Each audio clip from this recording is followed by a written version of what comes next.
si on n'est pas prêt à défendre n'importe qui, c'est pas besoin de faire ce métier. Il faut changer de métier, il faut faire autre chose. Enfin, un avocat n'est pas un militant. Enfin, il y en a qui sont des militants. Mais un avocat, il est là parce qu'il a la passion de la défense, il a la passion de l'explication, en fait.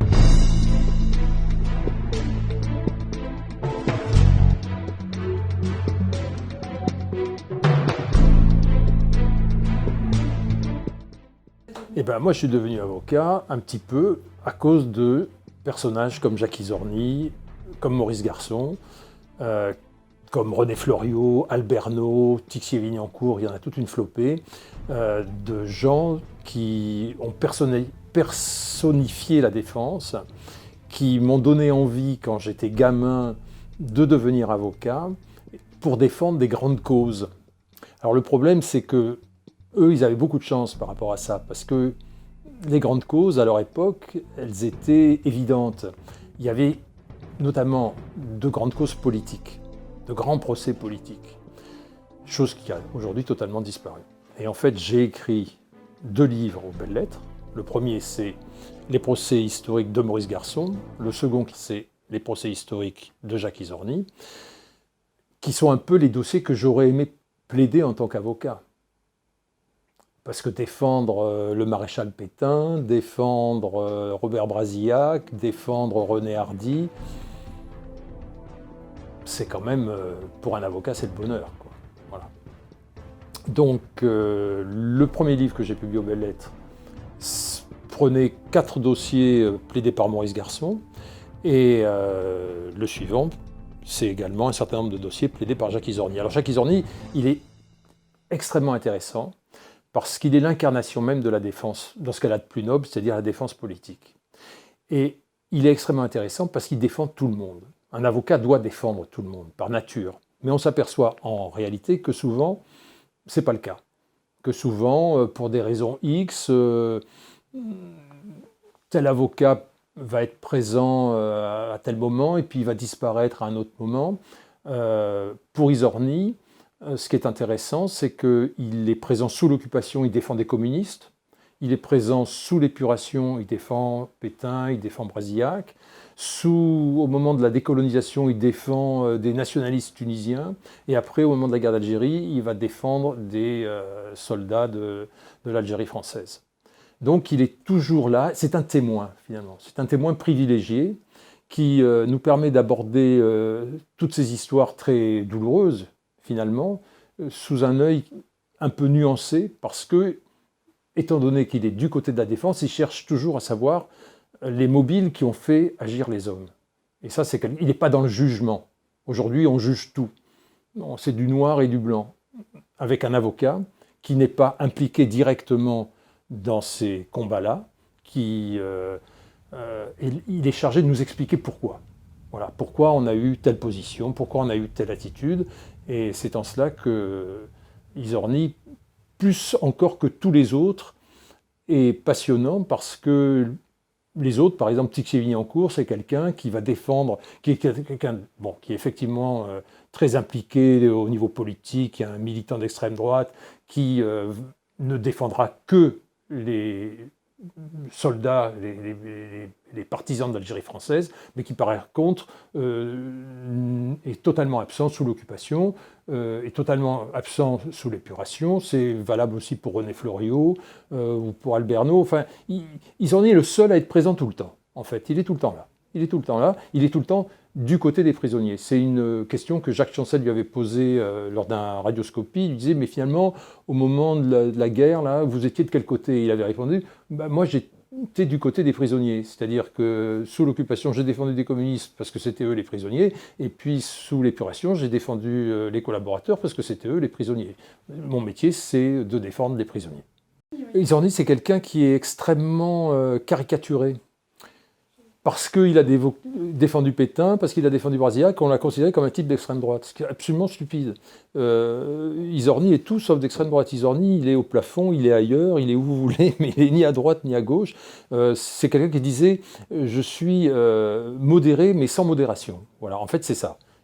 C'est un modéré, c'est un centriste, mais sans aucune modération. Alors ça aussi, c'est quelque chose d'intéressant dans son personnage, c'est, je dirais, sa bravoure, son courage, parce que, ça, on peut y revenir après, parce que c'est intéressant la notion du courage, et puis son imprudence aussi.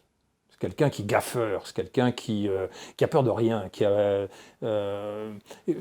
prêt à toutes les maladresses pour faire avancer sa cause. Et parfois, ça va lui nuire, puisque c'est quand même l'avocat, certainement, qui a été le plus sanctionné au niveau professionnel de tous les avocats français, puisqu'il n'a pas été radié du barreau quand même, il s'en est fallu de peu, et il a quand même été suspendu 3 ans à l'issue d'un procès qui a été son dernier grand procès politique, qui est le procès du Petit Clamart, où on jugeait les auteurs de l'attentat contre le général de Gaulle du Petit Clamart.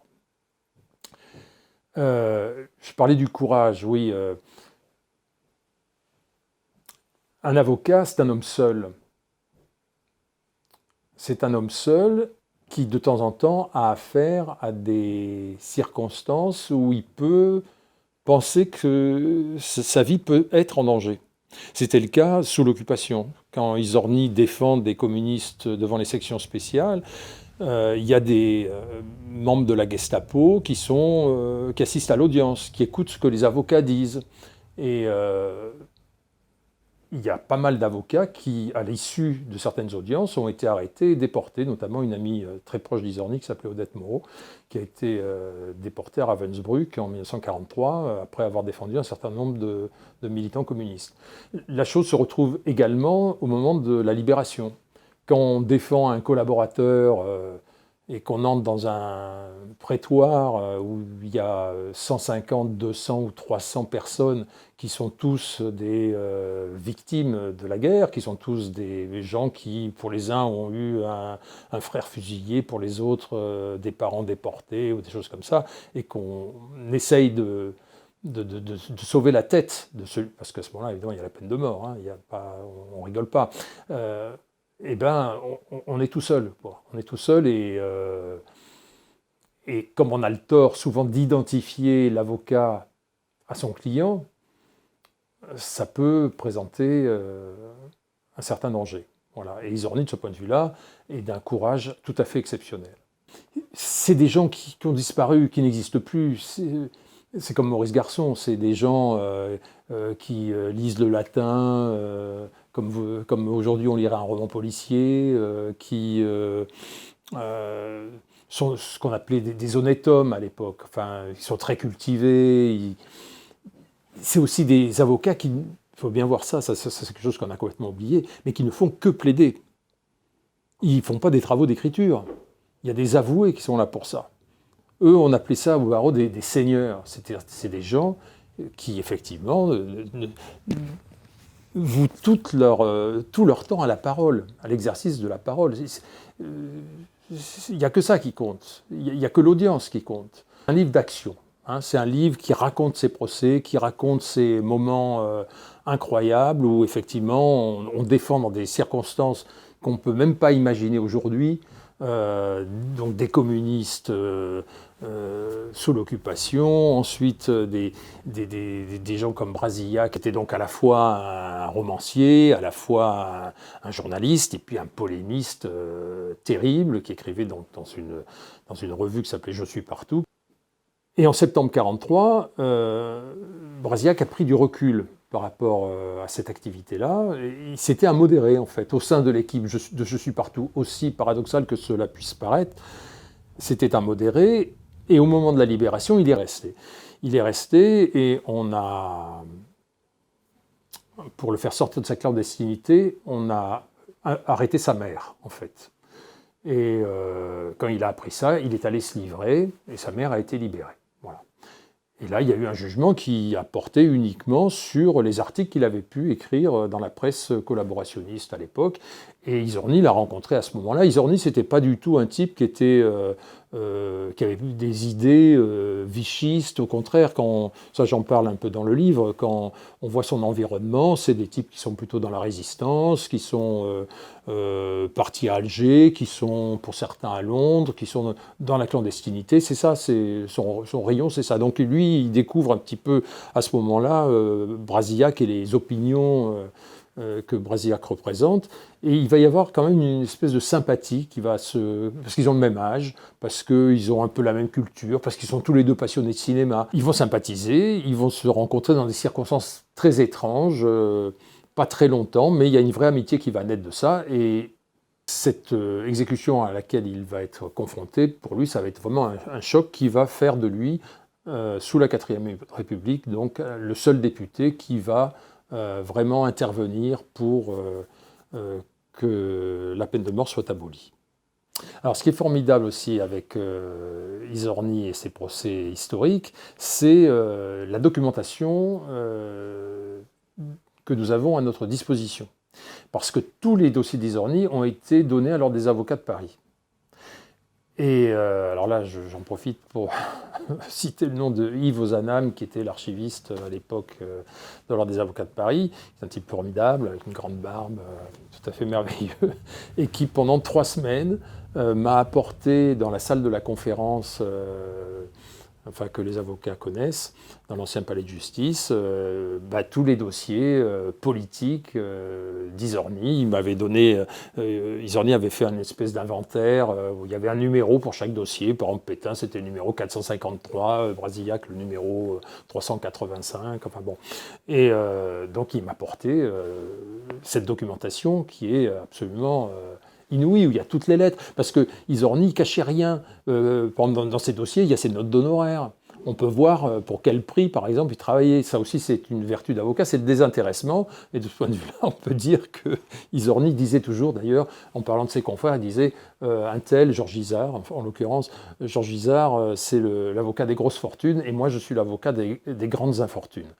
Et ça le résume tout à fait. C'est quelqu'un qui était totalement désintéressé, d'ailleurs, qui n'est pas mort dans la misère, mais qui avait vraiment pas pu constituer un gros patrimoine à l'issue de sa carrière, quoi. Donc on a toutes ces, tout ça. Puis alors on a également les dossiers, les mêmes dossiers qu'on retrouve aux Archives nationales, puisque là on a toutes des séries aux Archives nationales, il y a tout, par exemple les procès de la section spéciale, etc. Donc on a le regard là un petit peu plutôt du parquet, du procureur, pas les notes prises par Izorni. Et puis moi j'ai aussi beaucoup rencontré les gens qui avaient connu Izorni et qui avaient travaillé avec lui. Et j'ai rencontré Jacques Vergès, j'ai rencontré Jean-Marc Varro, j'ai rencontré Jean-Denis Bredin, qui vient de mourir, j'ai Roland Dumas, enfin bon, des tas d'avocats qui avaient travaillé avec lui ou qu'il avait croisé dans ces moments-là, et qui m'ont apporté aussi beaucoup de renseignements, beaucoup d'informations.